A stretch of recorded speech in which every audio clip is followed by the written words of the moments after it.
Desktop support engineer की playlist में एक बार फिर से वेलकम है आपका। I am Manjeet Rawat, your online instructor. Last class में हमने आपको गाइड किया था कि कंप्यूटर को दो पार्ट में आप कैटेगराइज करिए टू अंडरस्टैंड अबाउट कि कंप्यूटर काम कैसे करता है। पहला आपका सॉफ्टवेयर, दूसरा आपका हार्डवेयर। सो सॉफ्टवेयर और हार्डवेयर के कॉम्बिनेशन से कंप्लीट कंप्यूटर, लैपटॉप या डेस्कटॉप क्रिएट होता है। सॉफ्टवेयर जिसमें ऑपरेटिंग सिस्टम्स, एप्लीकेशन या फिर जो भी ड्राइवर्स वगैरह इस्तेमाल करते हैं, जो भी इंस्टॉल करते हो आप अपने कंप्यूटर पे, वो सारी चीजें आपके एज ए सॉफ्टवेयर कंसीडर की जाती हैं। जितने भी इनपुट डिवाइसेस हो गई, जैसे कीबोर्ड हो गया, माउस हो गया, आपका you can say that scanner हो गया, माइक हो गया, ये सारी चीजें आपकी कंसीडर की जाती हैं एज ए इनपुट। आउटपुट में मॉनिटर हो गया सबसे इंपॉर्टेंट आउटपुट डिवाइस, आपका प्रिंटर हो गया आउटपुट डिवाइस, और स्पीकर हो गया। ये सभी आपके आउटपुट डिवाइसेस में काम करते हैं। आज के इस क्लास में हम लोग डिस्कस करने वाले हैं अबाउट द इम्पोर्टेंट कंपोनेंट जो डेस्कटॉप के अंदर कंपोनेंट रहते हैं, उनके बारे में पहले सीखते हैं। और अगली क्लास में हम आपको असेंबल करना दिखाएंगे कि कैसे कंप्यूटर को असेंबल किया जाता है। स्क्रीन को हम शेयर करते हैं और डिस्कस करते हैं अबाउट कि कौन कौन से कंपोनेंट हैं जो डेस्कटॉप को कॉन्फ़िगर करने के लिए इस्तेमाल किया जाता है। ठीक है, अगर आप एक डेस्कटॉप असेंबल करना चाहते हैं तो पहले आपको ये आइडिया होना चाहिए कि कौन कौन से कंपोनेंट्स की रिक्वायरमेंट होगी। जैसे यू नो दैट कीबोर्ड हो गया, माउस हो गया, मॉनिटर हो गया, या मदरबोर्ड के अंदर बहुत सारे कंपोनेंट्स रहते हैं। मदरबोर्ड के अंदर अगर आप देखोगे तो हमने लास्ट क्लास में थोड़ा सा आपको गाइड किया था कि मदरबोर्ड के अंदर आपका रैम रहती है, कई तरीके की रैम्स हो सकती हैं। आपका सीपीयू हो सकता है, एसएमपीएस होता है, मतलब बहुत सारे कंपोनेंट्स आपको देखने को मिलते हैं जब भी हम सिस्टम की बात करते हैं। तो let me share my screen and let's talk about the components और उनके काम को समझने की कोशिश करते हैं। बट उसके पहले, स्क्रीन स्टार्ट करने से पहले, if you are new on my YouTube channel, if you are watching my video first time, so do subscribe, because Teach Me Cloud एक single technical training based YouTube channel है जो आपको 100% live practical की video provide करता है बिना किसी skip को स्किप किए हुए। ठीक है, फटाफट से स्क्रीन पे चलते हैं और समझने की कोशिश करते हैं कि कौन कौन से कंपोनेंट हैं जो हमारी मदद करने वाले हैं to set up our desktop. उम्मीद है आपको स्क्रीन मिल रही होगी और यहाँ पे हम बात करने वाले हैं अबाउट डेस्कटॉप। ठीक है, यहाँ पे हम बात करने वाले हैं अबाउट डेस्कटॉप कंपोनेंट। कौन कौन से कंपोनेंट्स हैं जो डेस्कटॉप में यूज होते हैं, इन सब के बारे में बात करने वाले हैं। So let's take an example. ये हमारा एक लुक बना देते हैं, वैसे हम असेंबल करना आपको बताएंगे कि कैसे कंप्यूटर को असेंबल किया जाता है। आप नॉर्मली देखते हो तो कंप्यूटर कुछ ऐसे दिखता है, राइट। एक आपका सिस्टम यूनिट रहता है, मॉनिटर रहता है, स्क्रीन जिसको स्क्रीन बोलते हैं हम, और एक कीबोर्ड रहता है जो इनपुट डिवाइस है, एक माउस रहता है जो भी इनपुट डिवाइसेस है। ठीक है, एज ए इनपुट डिवाइस इसको कंसीडर करते हैं। ठीक है, बहुत ही बेस है। आई नो दैट कि टीच मी क्लाउड पे अभी हमने बहुत सारी टेक्नोलॉजी को कवर किया है, इंट्यून कवर किया है। यू नो दैट कि एज यू वर्चुअल डेस्कटॉप की वीडियो है, अमेजन की वीडियो है। तो ये जो टॉपिक्स है ये बहुत ही आसान लगेगा, बट थिंक अबाउट कि जो आईटी में कैरियर बनाना चाहते हैं उनके लिए तो ये इंपॉर्टेंट होगा ना। अगर प्लान कर लिया है, इंटरेस्ट है हमारा आईटी में कैरियर बनाने का या आईटी में जॉब करने के लिए, तो ये बेस है।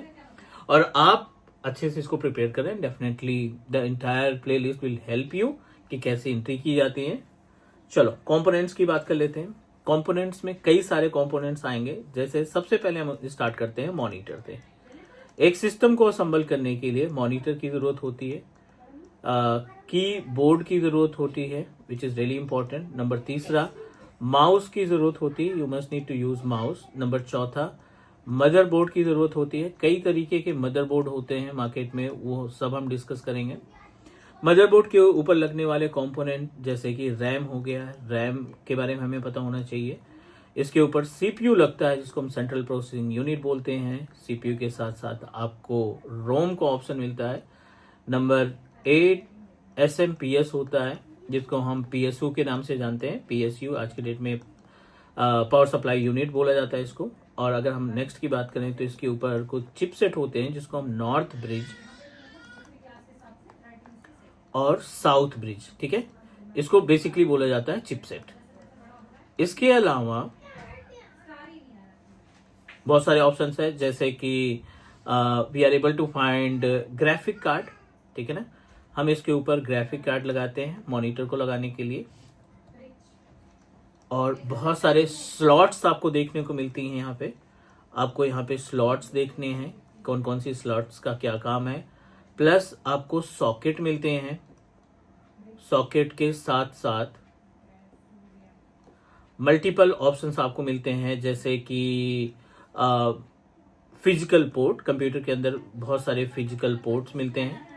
यूएसबी का पोर्ट हो गया, माइक का पोर्ट हो गया, है ना, लैन कार्ड का पोर्ट हो गया। इन सभी पोर्ट्स के बारे में भी हम बात करने वाले हैं। स्टार्टिंग के टाइम पे आप बिल्कुल बेस से स्टार्ट करो, ये सारे पॉइंट्स से आप स्टार्ट करो और डेफिनेटली आपको बहुत सारी चीज़ें ऑटोमेटिकली क्लियर होती जाएंगी। जैसे जैसे हम क्लास को बढ़ाते जाएंगे ना, आपको बहुत सारी चीज़ें क्लियर होती जाएंगी।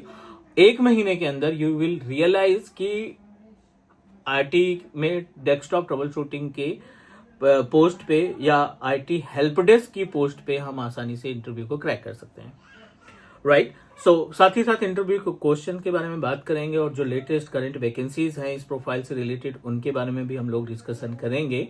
बट अभी के लिए पहले तैयारी करते हैं, फिर तैयारी करने के बाद हम रिज्यूम राइटिंग वगैरह के बारे में बात करेंगे और साथ ही साथ विल ऑल्सो डिस्कस अबाउट कि इंटरव्यू पे क्वेश्चन कैसे आते हैं। ये 13 डिफरेंट कंपोनेंट्स हैं, कुछ आगे पीछे और कंपोनेंट्स आएंगे जिनके बारे में बात करेंगे। हाँ, हार्ड डिस्क तो हमने मेंशन ही नहीं किया ना, वो तो इम्पोर्टेंट है। हार्ड डिस्क ड्राइव जो कि मेन ऑपरेटिंग सिस्टम और एप्लीकेशन को कंटेन करके रखा जाता है। इसमें कित number of multiple types of hard disk are available, जैसे एसएसडी हो गया, एचडीडी हो गया, कई सारे हार्ड डिस्क आपको देखने को पे मिल जाएंगे। अब हमारी रिस्पॉन्सिबिलिटी क्या करती है कि we must need to know about the work of these component. जो भी आपको कंपोनेंट्स दिखाई पड़ रहे हैं ना, keyboard, mouse, monitor, RAM, processor, hard disk, है ना, स्लॉट्स जो है, सॉकेट्स जो हैं, इन सभी के बारे में आप फिजिकली देखें ताकि आप आइडेंटिफाई कर पाएं कि ये वाला मदरबोर्ड है, ये रैम है, ये प्रोसेसर है, ये आपका यूएसबी का पोर्ट है, ये आपके पास स्टार्ट का बटन है, रीस्टार्ट का बटन है। क्योंकि हम बेस से स्टार्ट कर रहे हैं तो सारी चीज़ें आपको आनी चाहिए। अगली क्लास में, जो हमारी नेक्स्ट क्लास होगी ना, उस क्लास में हम आपको असेंबल करना दिखाते हैं कि कैसे कंप्यूटर को असेंबल किया जाता है। सिस्टम को असेंबल करना भी एक हमारे लिए इंपॉर्टेंट पार्ट है, क्योंकि जब आप कभी ट्रबल शूटिंग करते हैं ना, तो पहला काम यही रहता है कि कहीं कोई वायर लूज तो नहीं है, कहीं कोई वायर डिस्कनेक्टेड तो नहीं है। जब आपको असेंबल करना आसानी से आ जाता है तो आप आधे ज़्यादा ट्रबल शूटिंग तो यूं ही कर पाते हैं, राइट। तो बाकी का जो पार्ट है वो हम कल की क्लास में डिस्कस करेंगे। अभी के लिए आपका छोटा सा टास्क है, आप अपनी इस वीडियो को जितने भी फ्रेंड्स हैं या आपके लाइक फैमिली मेम्बर्स हैं जो आईटी में इंटरेस्ट रखते हैं उनके साथ शेयर करो और इस प्लेलिस्ट को साथ साथ तैयार करना स्टार्ट कर दो। अपना नोट्स बनाओ, नोट्स में सारी चीजें मेंशन करो। जैसे आज की डेट में हमने कुछ देखा कि इतने सारे कंपोनेंट्स होते हैं, कल की डेट में इन्हीं कंपोनेंट का टास्क देखेंगे, इन्हीं कंपोनेंट को देखेंगे कि किस तरीके से ये हमारे कंप्यूटर में सेट रहते हैं, फिट रहते हैं। तो अगला जो वीडियो है, अगली जो क्लास है, उसमें हम आपको असेंबल करना दिखाते हैं कि कंप्यूटर को कैसे असेंबल करते हैं। टाइम वेस्ट नहीं करना, ऑलरेडी बहुत सारा टाइम हो गया है, बहुत सारा टाइम आप वेस्ट कर चुके हैं। तो अभी आपको क्या करना है, तैयारी करनी है। फटाफट से सब्सक्राइब करो। मिलते हैं अगली क्लास में। Take care, bye bye.